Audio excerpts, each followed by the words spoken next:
Օրակիրակի է, ուղիղ մեկ շաբաթ է անցել ընտրություններից, այսօր մեր խոսելու օրն է նաև Կիրակի, եւ ուզում եմ ձեզ ասել, որ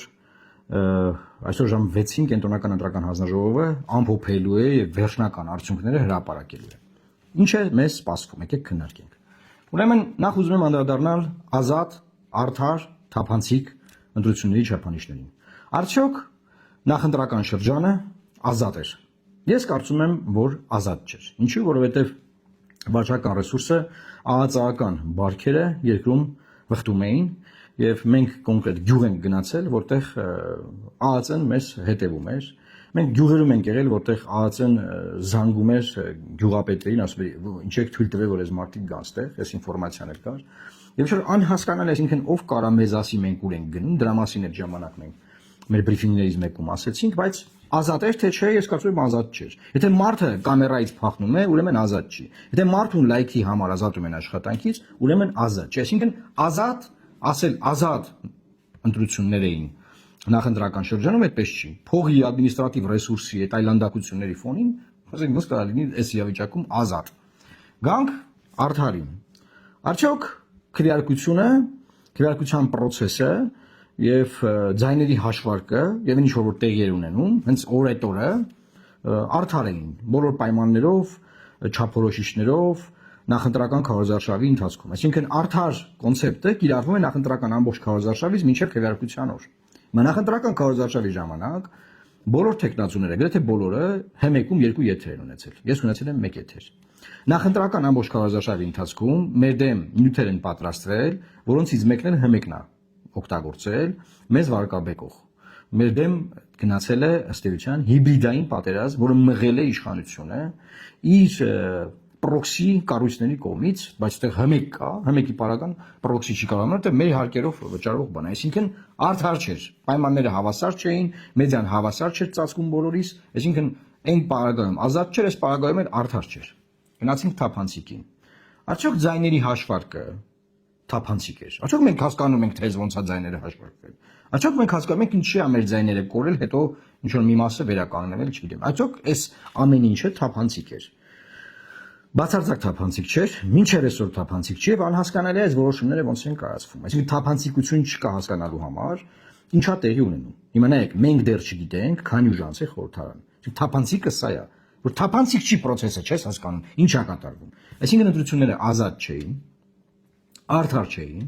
եւ թափանցիկ չէին։ Գնացինք առաջ։ Ամենաշատ ձայն ստացած ուժեղ Հայաստանը առաջարկ է արել։ Սամվել Կարապետյանը, եկեք քննարկենք Սամվել Կարապետյանի առաջարկությունը։ Առաջարկում է երկու պայման, կամ նոր ընտրություններ նշանակել, կամ գնալ երկրորդ փուլ, որը կորոշեն, ասում է, դա էլ կանենք։ Սամվել Կարապետյանն ասում է, որ մեզ պետք է լեգիտիմ իշխանություն, ամբողջությամբ համաձայն եմ, դրա մասին շատ ենք խոսել, եւ ասում է, որպես լինի լեգիտիմ իշխանություն, ասում է, ոչ մենք ենք հաղթել, ոչ Նիկոլը, հետեւաբար ասում է, պետք է լինի երկրորդ փուլ։ Եվ նա գտնում է, որ օրենքով երկրորդ փուլի եթե լինում է, երկրորդ տեղ ուժը, այսինքն ուժեղ Հայաստանը, եւ առաջ տեղի ուժը, այսինքն քաղ պայմանագիրը գնում են երկրորդ փուլի ընտրության։ Այսինքն Սամվել Կարապետյանի հաշվարկն այն է, որ երկրորդ փուլում ինքը ամբողջ ընդդիմության ձայները տանի եւ փորձի այդ ձևով հաղթել Նիկոլ Փաշինյանին։ Տրամաբանություն կա բնականաբար, լոգիկան լավն է շատ, բայց դա շատ կարևոր հանգամանք կա, որ Սամվել Կարապետյանը դա կարող է անել մինչև ընտրությունները ձևելով մեկ միասնական բևեռ, մեկ ցուցակով, որը մենք առաջարկել ենք։ Արդեն չի եղել, գնացինք առաջ։ Հիմա այս տրամաբանական առաջարկը, որը որ շատ լավ կլինի, եթե համանդրական դատարանն է, ԿՀՆ-ը, չգիտեմ ով, իրենք դիմում են այդ մարմիններին, ասում է ՍԴՄ թող որոշի, որ հա, այս խախտումների ֆոնի վրա առաջարկվում է երկրորդ փուլ։ Շատ լավ։ Հարց եմ ուզում տալ։ Ինչու պետք է համանդրական դատարանը, այսինքն այն է Նիկոլ Փաշինյանը, որտեղ առաջարկը Նիկոլ Փաշինյանին արված։ Որոշեն, որ լավ եկեք գնանք երկրորդ փուլ, որ ես լեգիտիմ լինեմ։ Ինչու պետք է նա այդ որոշումը կայացնի։ Ուրեմն այդ որոշումը կայացնելու երկու կոմպոնենտ կա։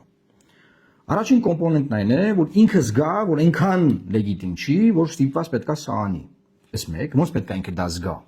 Պրոցեսներից։ Պրոցեսներն արդյոք դրա մասին են խոսում, մի քիչ տես դժվար է ասել, եւ երկրորդ կոմպոնենտը դա ճնշումն է։ Այսինքն առաջի կոմպոնենտում Ժորժ ջան, Նիկոլն ինքն է վիճարկում օպոզիցիոն ձայները։ Ինքն ասում է օպոզիցիոն ուժերը չէին կարող շեմը հաղթահարել, եթե փող չբաժանեին ժողովրդին, չկաշառեին։ Այսինքն ինքը պնդում է, որ բոլոր օպոզիցիոն ձայները փողով են։ Նկատի ունի խորհրդարան անցած։ Բնականաբար չի կարող նման բան լինել, որ բոլոր օպոզիցիա ընտրած մարդիկ փողով ընտրած լինեն, դա հեքիաթ է։ Կարող է լինել, որ փողը ազդեցություն ունեցած լինի, բնականաբար։ Ով պետքա բռներ փողի ձեռքը եւ թույլ չտար իշխանությունը, այսինքն այն է Նիկոլը։ Հիմա ով է պատասխանատու ընտրությունների կազմակերպման համար իշխանությունը։ Ով պետք է նենցանի, որ փողով խորհրդարան չձևավորվի, իշխանությունն է, այսինքն Նիկոլը։ Եթե ինքը պնդում է, որ փողով է ձևավորվել, ինքը չի արել այդ իր գործառույթը։ Այսինքն այդ զգացողության հարցը առաջին կոմպոնենտը քննարկեցինք։ Երկրորդ կոմպոնենտը Սամվել Կարապետյանի առաջարկի։ Ինչու պետք է Սահմանադրական դատարանը այն է Նիկոլը որոշի, որ եկեք գնում ենք երկրորդ փուլ։ Ճնշում կա արդյոք նրանց նկատմամբ։ Կա փողոց։ Այն գիշերը որ ինքը մտավ եթեր եւ ասաց, որ Ժորժ ջան 10% գրաթերթիկներն ամփոփած են, մենք հաղթել ենք միայնակ ձեռելու ենք կառավարություն։ Փողոց չկա։ Որևէ բան չկա։ Մի շաբաթ անցել է, ոչ մի գրամ ճնշում իշխանության նկատմամբ չկա կիրառված։ Հետևաբար Սամվել Կարապետյանի առաջարկը կարող է կյանքի կոչվել, եթե ճնշում գործադրվի իշխանության վրա։ Իշխանության վրա ճնշում կարող է գործադրվել, էլի եմ ասում, երկու կոմպոնենտով։ Ցույց տալ, որ դու լեգիտիմ չես, դելեգիտիմացնել եւ երկրորդ փողոցային ճնշումով։ Հիմա փողոցային ճնշումը չկա։ Գնացինք առաջ։ Ինչ գործիք ունի ինդիմությունը, կոնկրետ Սամվել Կարապետյանի ձեռքին, հենց հիմա ինչ կա։ Սամվել Կարապետյանը կարող է հայտարարել, որ իրենք ամենախոշոր ուժն են սպայն, որ մենք պահանջում ենք երկրորդ փուլ։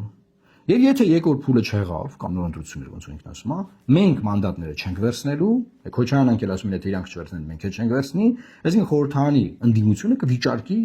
լեգիտիմությունը ձևավորված պարլամենտի։ Եվ դրա կլինի ճնշում Փաշինյանի վրա, որ ինքը գնա երկրորդ փուլի։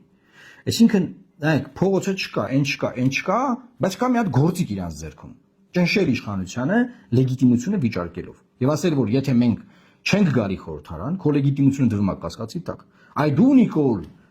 որպեսզի քո լեգիտիմությունը չդնես կասկածի տակ, գնա երկրորդ փուլ։ Կարող ես երկրորդ փուլում մեզ կրի։ Էս էր Սամվել Կարապետյանի ասածը, բայց գործիքը ճնշման, թե ինչպես պետք է ճնշել, որ գնա երկրորդ փուլի, դա բնականաբար չի երևում չկա։ Հիմա ես առաջարկում եմ, որ ընդդիմությունը կարող է դա անել, այսինքն Սամվել Կարապետյանը կարող է նախապայմանը դնել եւ այդ նախապայմանով Նիկոլ Փաշինյանին պարտադրել երկրորդ փուլ։ Եթե չէ, ոչ մի ձևի Նիկոլ Փաշինյանը իր վրա ճնշում չի զգալու, որ ինքը գնա երկրորդ փուլի կամ նոր վերակերակրության։ Ոչ մի ձևի։ Եվ այս պարագայում գտիմ են ՍԴ, գտիմ են ստեղ, ընդեղ եւ ճնշումը այդ մակարդակի չի լինի։ Եվ այդ որոշումները կհրապարակվեն, հետո կասեն, եթե պիտի դիմեիք ՍԴ-ն ասել ամեն ինչ նորմալ է, գնացեք պարլամենտ, դուք չգնայիք։ Խոսքի խեք դիմես ՍԴ, հարց 1, երկրորդ, եթե պիտի դիմեիք ՍԴ, վիճարկեիք ընտրություններ, ասեիք կեղծված, ու դրանից հետո գնայիք պարլամենտ։ Էլի, խիեիք դիմես ՍԴ։ Դե երկրորդ հարցն է բացվում։ Դրա համար սիրելի հայրենակիցներ, ես շատ եմ մտածել, բնականաբար շատ խորը լոգիկա կա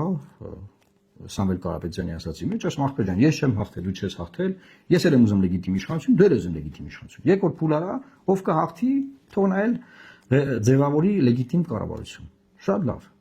բայց խի պետք է Նիկոլը ստիպված դա անի։ Ինչի համար, ոնց պետք է ստիպի ինքը։ Ոնց պետք է ինքը զգա, որ ձև չունի, պետք է գնա այս երկրորդ փուլին, ոնց։ Միակ բանը, որ կարելի է այս պահին անել, որովհետև ես չեմ հավատում փողոցին, փողոց չի լինելու, արդեն չի եղել, չկա որ լինել, էներգիան գնացած է։ Դա այնա, որ իրենք կարող են ասել, որ մենք չենք վերցնի մանդատները, եթե դու չանես երկրորդ փուլ։ Որովհետև եթե այդ ճնշման վերջին լծակը չի օգտագործվում, Ժորժ ջան, ես կանխատեսում եմ լինելու է հետևյալ բանը։ ՍԴ-ը ԿՀ-ը բանը որոշումներ կայացնելու են, գազը գնալու է եւ ինչ են անելու հետո։ Գնալու են խորհրդարան, ու դուրս է գալու իրենք չճանաչած ընտրությունների, չճանաչած խորհրդարանի, ոչ լեգիտիմ խորհրդարանում գնացել են աշխատում են եւ հետեւաբար միջազգային հանրության ուղերձ են տալի, որ սա նորմալ է, լեգիտիմ է խորհրդարանը։ Էս է իրավիճակը եւ սա երևի թե միակ լուծումն է ճնշման համաժողովրդական, որ այդ պրինցիպիալ հարցը դրվի, որ եթե դու չես տանում երկրորդ փուլի, մենք քո հետ չենք գալիս քո համակարգում քո հետ խաղալու։ Էսա։ Մնացած բոլոր շատ եմ երկար մտածել եմ, ինչ կարելի է անել, ոնց կարելի է անել, ինչ կարելի է անել։ Ուրիշ լծակ է սպայն օպոզիցիայի ձեռքում չկա։ Ուրիշ հնարավորություն օպոզիցիան հիմա չունի։ Փողոցի թեման միշտ կա, բոլորը խոսում են, բայց ես օրինակ հիմա նայում եմ, ես չեմ տենում։ Այսինքն փողոցը կարա ուղեկցվի այդ նախապայմանի։ Մի նախապայմանը դրվի ու փողոցը լինի, օքեյ։ Եվ ձեզ ասեմ, որ եթե նախապայման դրվի նման, որ ժողովուրդը տենա որ այս օպոզիցիան չի հարմարվում գնա մանդատները վեկալել նախապայմանադրել, կարա դուրս գա փողոց։ Եթե չկա նախապայման, ուղղակի առաջարկ որ բանը Նիկոլը առաջարկում ենք քեզ կամ անվավեր ճանաչես գնանք նորից ընտրության, կամ երկրորդ փուլ դնես, ես ու դու գնանք երկրորդ փուլում տենանք ով կկրի, օքեյ։ Առաջ ճշման այդ որոշումը չի կարացելու, ճշման գործիքների մասին էլ ես խոսեցի։ Հետ գալով նորից ազատ, արդար, թափանցիկ չափանիշներին, այս երեք չափանիշներն էլ վերջին 9 տարում առաջին անգամ դրվել են հարվածի տակ։ Շատ անկեղծ պետք է լինենք ասել, որ 18 թվականին, 21 թվականին չեն եղել նման բաներ։ 21 թվականին էլ ա եղել պոլարիզացիան, բևեռաստվածությունը, բայց չի եղել այսպես բան, որ ասենք տարբեր ուժերից, տարբեր ձայներ, ասենք գտնենք ուրիշների վրա դրած, բայց չի եղել այսպես բան։ Կարան ասեն բան, միմյանց չեն ասեն բարդակ էր բան, հոգնել ինչ, այ քեզ բան։ Միակ մարմինը, որ պետքա չհոգնի այդ օրը աշխատի, մի օրն աշխատում։ Այդ օրը հոգնում է ու տես խնդրեմ առաջանում։ Չկա տենց ճիշտ, ասենց ասեմ։ Չկա այդ ձևի ճիշտ։ Այսքանն է ուզում ես ասել, եւ իմ հետևորդներին ուզում եմ ասել, որ ուշադիր եղեք, մի ընկճվեք բացարձակապես, այս պահին մենք ահավոր հարցակման տակ ենք, թե քաղաքապայմանագրի տարբեր ներկայացուցիչների կողմից, թե Հանրապետական կուսակցության Սերժ Սարգսյանի տարբեր ներկայացուցիչների կողմից, բայց դա նորմալ է, երբ որ դու ճիշտ բան ես ասում, ճիշտ ես դնում, բոլոր կողմերից խփում են, երբ որ ոչ մեկի կողմը չես բռնում, ճիշտն ես ասում, քեզ խփում են երկու կողմից։ Դա ինչ է մեզ տալիս, մենք ավելի ենք ուժեղանում եւ ճպտում ենք։ Լավ մնացեք, տարածեք անպայման եւ Աստված պահպան Հայաստանի Հանրապետությանը։ Սպասենք ժամը 6-ին ԿՀ որոշմանը։